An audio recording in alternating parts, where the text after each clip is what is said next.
जब कश्मीर में कभी कभी ऐसा किस्सा हुआ है जब आतंकियों के मकान गिराए गए हैं तो वहां पर लोगों ने उस चीज का प्रोटेस्ट किया है।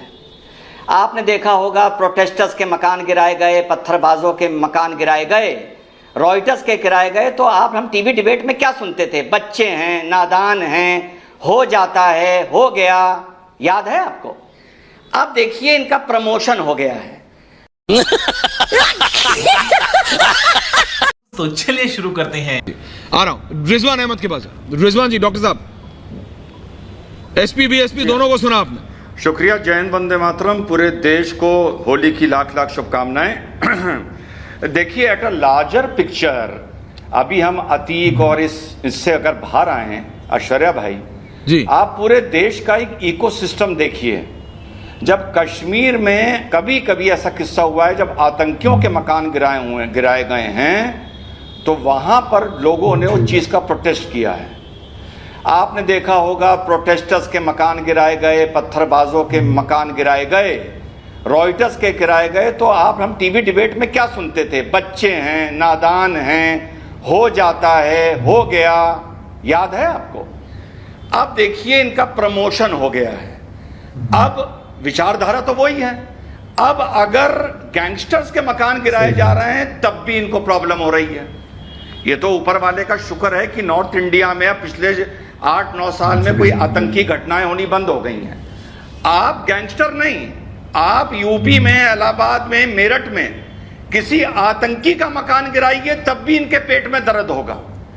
यही इनका इकोसिस्टम है। वो चाहे आतंकी हो, चाहे पत्थरबाज हो, चाहे गैंगस्टर हो, इनको विरोध करना है, वो भी राजनीति के चलते, एक वर्ग विशेष के प्रेम में।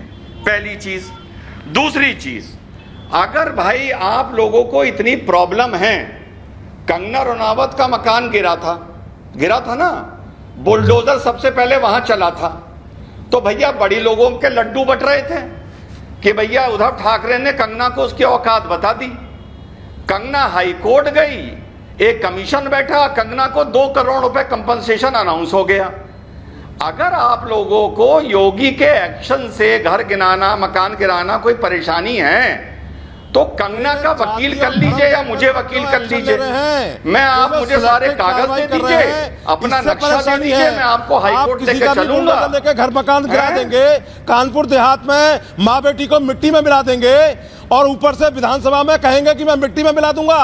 तो ये कानून मेरा नाम रिजवान था ना, कोर्ट तुम थोड़ा सा रुक लेते। आप मेरा नाम रिजवान था ना, तुम थोड़ा सा रुक लेते। पेट में दर्द क्यों हो रहा है भाई? ये जो हमारे इतना पेट में दर्द क्यों हो रहा है? हेलो, कराया था। इतना पेट में दर्द क्यों हो रहा है भाई? रिलैक्स, एक-एक कर। चौधरी साहब अपने समय पे राकेश होल्ड करो 30 सेकंड रुको। ओके, रिजवान साहब बात पूरी कीजिए। अभी बीजेपी नहीं बोले, कांग्रेस नहीं बोले, हर्षवर्धन जी नहीं बोले। आप अफगानिस्तान में आप जो है 5,000 पत्थरबाजों के मुकाबले वापस लेंगे और यहाँ पर आप सरकार डॉक्टर साहब, तो ये कभी नहीं होगा। क्या तमीज नहीं है डिबेट? अच्छा रिलैक्स डॉक्टर साहब, पर्सनल कमेंट से। डॉक्टर साहब, अरे किसी को कुछ बौखलाओ ना भाई, बौखलाओ ना। Rizwan, doctor Rizwan Ahmed, relax. Doctor साहब रिलैक्स प्लीज। चौधरी साहब आप तो समझिए, वरिष्ठ आदमी, आप भी, आप दोनों प्लीज रिलैक्स। Personal comments. बौखलाओ मत, मस्त मस्त डायलॉग मारते हैं। ये मेरा नाम रिजवान है, मतलब अब मैं बोलना शुरू करूँगा फिर तो चुप हो जाएगा, क्योंकि मैं ऐसी ऐसी बातें सुनाऊंगा, यहाँ से भागना पड़ जाएगा उठ के डिबेट में से। ये लोग आके अपनी बेइज्जती खुद करवाते हैं रिजवान भाई से। तो आपको रिजवान भाई की डिबेट कैसी लगी हमें कमेंट करके जरूर बताइएगा। चैनल पर नहीं तो प्लीज़ सब्सक्राइब जरूर कर लें। वीडियो को पूरा देखने के लिए आपका धन्यवाद।